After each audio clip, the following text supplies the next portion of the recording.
salam dan bahagia.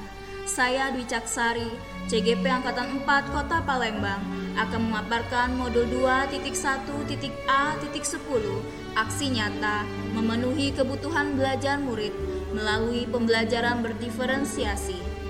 Bersama fasilitator Bapak Mujono Aldiva dan pengajar praktik Ibu Siti Rohma. Latar belakang. Dalam filosofi pemikiran Ki Hajar Dewantara, beliau mengungkapkan bahwa guru haruslah menghamba pada murid, yang artinya pembelajaran haruslah berpihak pada murid dan dapat memenuhi segala kebutuhan belajar murid. Untuk dapat memenuhi kebutuhan belajar murid, diperlukan pembelajaran berdiferensiasi yang tidak hanya memaksimalkan potensi murid, namun juga memberikan kesempatan pada murid untuk mempelajari berbagai nilai-nilai kehidupan yang akan berkontribusi terhadap perkembangan diri murid secara lebih holistik. Tujuan dari aksi nyata ini yang pertama, mampu membuat pemetaan kebutuhan belajar murid. 2. Mampu melakukan strategi pembelajaran berdiferensiasi, baik diferensiasi konten, diferensiasi proses, dan diferensiasi produk. 3. Mampu melakukan penilaian pembelajaran berdiferensiasi. Tolak ukur yang pertama, adanya hasil pemetaan kebutuhan belajar siswa. 2. Rencana pelaksanaan pembelajaran menggunakan strategi pembelajaran berdiferensiasi. 3. Melakukan penilaian pembelajaran berdiferensiasi untuk menentukan efektivitas pembelajaran berdiferensiasi. Dukungan yang diperlukan tentunya yang pertama kepala sekolah, teman sejawat, murid, orang tua murid, pengawas, dan dinas pendidikan.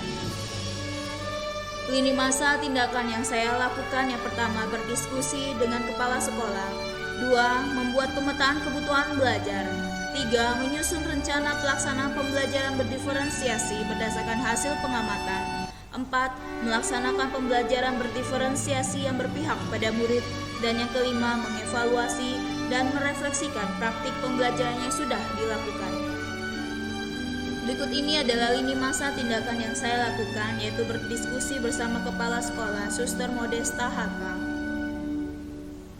Berikut ini adalah pemetaan kebutuhan belajar murid. Yang pertama, berdasarkan kesiapan belajar murid. Sebagian besar murid saya telah memahami struktur atau bagian-bagian kerangka pidato. Yang kedua, berdasarkan profil belajar murid, preferensi terhadap gaya belajar di kelas, yaitu sebagian besar murid saya adalah pembelajar audio, visual, dan kinestetik, sehingga dalam mengajar menggunakan beberapa gambar atau video PPT yang dilengkapi dengan penjelasan dari guru. 3. Berdasarkan minat murid, saat pemberian tugas, murid diperbolehkan memilih berpidato berdasarkan minat dan kemampuannya dalam menyampaikan pidato. Berikut ini adalah EPP berdiferensiasi kelas 6 SD, tema 7 kepemimpinan. Berikut ini adalah dokumentasi kegiatan pembelajaran berdiferensiasi secara daring. Terima kasih Bu Caksari. Ibu harap semuanya selalu dalam keadaan sehat ya. Nah, hari ini kita akan mulai pelajaran yang pertama, yaitu tematik yang berjudul kepemimpinan ya, kepemimpinan. Ya, baik. Nah, Ibu akan share teks lagu Hati. Nah, tentu pasti sudah familiar ya dengan lagu ini ya. Sebelum kita mempelajari, kita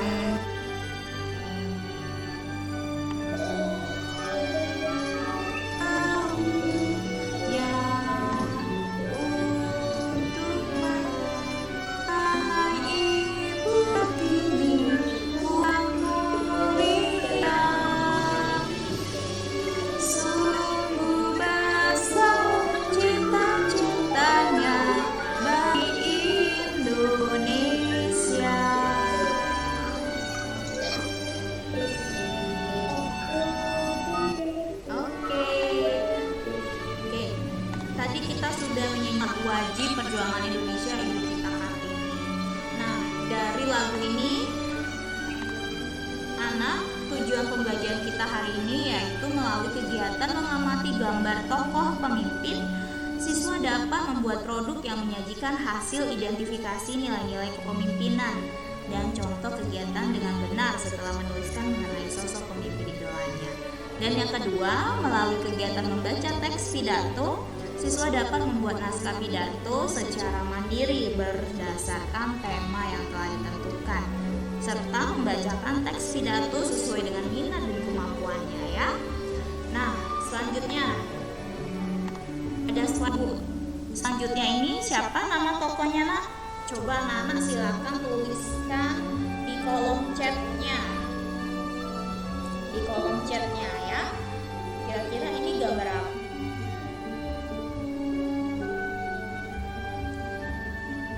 Lengkapnya Ibu Kartini. Iya, Nicholas R.A. Kartini, Raden Ajeng Kartini ya. Terima kasih. Baik, selanjutnya ada anak di samping. Nah, bisa tuliskan kolom chatnya ya. Nama tokoh di samping ini siapa? Ini pasti sudah familiar tentunya ya.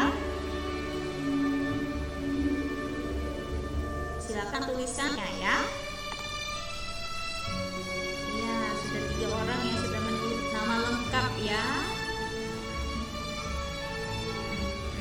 Boleh, betul sekali. Jadi ada Nathan tadi yang sudah menjelaskan Inggris itu semua ya, Nana ya. Pemimpin presiden pertama kita ya. Kita ini dalam nilai Pancasila, contohnya dalam sila ketiga apa nak? Bisa Nana tuliskan di kolom chatnya perilaku pemimpin dalam menerapkan nilai Pancasila sila ketiga. Contohnya apa? Buat Indonesia ya tentunya.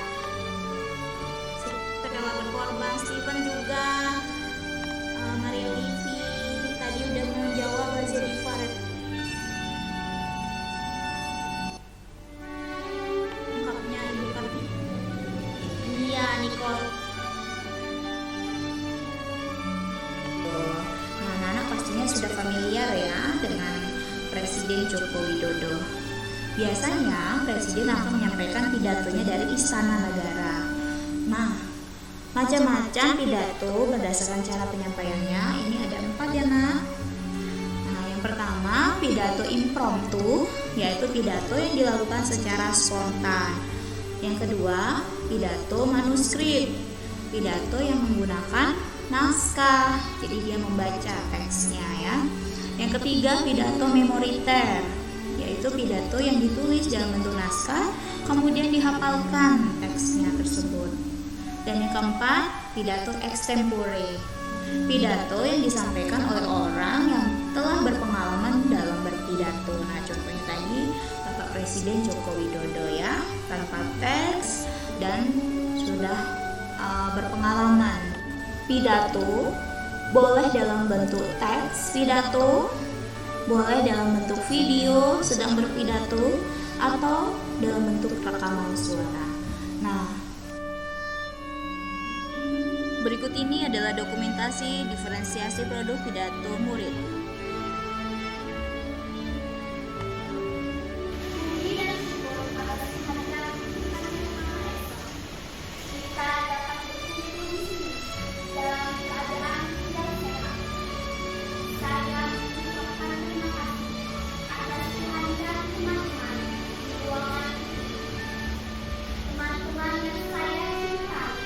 Mengapa? Karena harus kita tanah air. Kita harus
bersyukur bagi Tuhan Yesus kita dapat berkumpul di sini dalam keadaan sehat. Saya mengucapkan terima kasih untuk teman-teman yang telah hadir di ruangan ini.